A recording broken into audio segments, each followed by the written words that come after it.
वसल्लम ने फरमाया, truly the angel on the left of a person withholds from recording the sinful deed committed by the Muslim servant who sinned for a period of 6 hours. ये जो आपके left पे angel है ये लिखता है गुनाह, ये नोट डाउन करता है, रिकॉर्ड करता है. उसके बाद ये अमाल अल्लाह की तरफ जाते हैं. हालांकि अल्लाह की नज़र में तो 1 सेकंड के लिए भी आपका गुनाह नहीं छुपा हुआ, लेकिन जाहिर है कि अल्लाह ने ड्यूटीज़ लगाई हैं. ये जो एंजल है मंडे और थर्सडे को आपको पता है ना हमारे अमाल ऊपर जाते हैं, अल्लाह के पास जाते हैं. ये एंजल 6 घंटे वेट करता है इससे पहले कि आपका गुनाह दर्ज कर ले. हदीस सुना रहा हूँ. If the servant regrets committing the sin and asks Allah for forgiveness, the angel does not write down his sin. अगर वो बंदा गुनाह की तौबा कर लेता है, नदामत शो करता है, तो एंजल इस गुनाह को नहीं लिखता. Otherwise the angel records it as one bad deed. Otherwise वो एक गुनाह लिख लिया जाता है. और अल्लाह की आप मगफिरत देखें, अल्लाह ताला की आप जो है वो हमारे साथ मर्सी देखें कि एक जब हम अच्छा काम करने का इरादा रखते हैं तो ये एंजल लिख लेता है. ये वेट नहीं करता है 6 आवर्स, ये उसी वक्त लिख लेता है एज वन गुड डीड. और जब हम करते हैं तो वो 10 से मल्टीप्लाई करता है. ठीक है, हम कहते हैं कि अल्लाह ताला कहाँ हमारी मदद कर रहा है, अल्लाह हमसे प्यार नहीं करता है.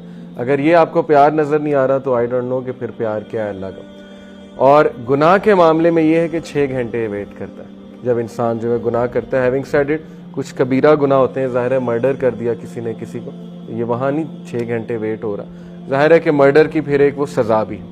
कुछ गुनाह ऐसे होते हैं कि उनकी सज़ा है. ये हदीस बड़ी मोटिवेशनल है, स्पेशली आज के दौर में कि लोग गुनाह करते हैं लेकिन उसके बाद डीमोटिवेट हो जाते हैं, स्पेशली तन्हाई के गुनाह, रात के गुनाह.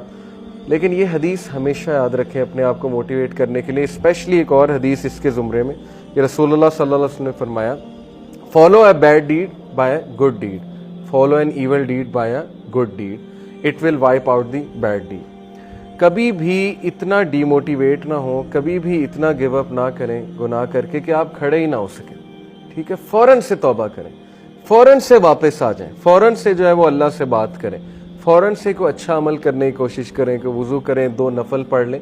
बिकॉज जाहिर है कि नमाज भी जो है वो बुरे अमाल को जो है वो मिटा देती. ये भी एक हदीस से साबित है. ये जो आयत मैं पढ़ रहा था सूरह हुजरात की, उसके मैंने पर्सपेक्टिव में आपको ये हदीस सुनाई. क्या कि whoever does not repent, अगर इस सब के बाद भी एक बंदा तौबा नहीं करता तो फिर हुमुज़ ज़ालिमून, वो फिर वाकई जालिम है. कि जबकि अल्लाह ने इतने मौके रखे हुए हैं कि तुम्हारा एक गुनाह जो है वो हो रहा है, और बल्कि उससे पहले भी वेट हो रहा है 6 घंटे कि ये कर ले. इसीलिए रात को सोने से पहले तौबा करके सोया करें.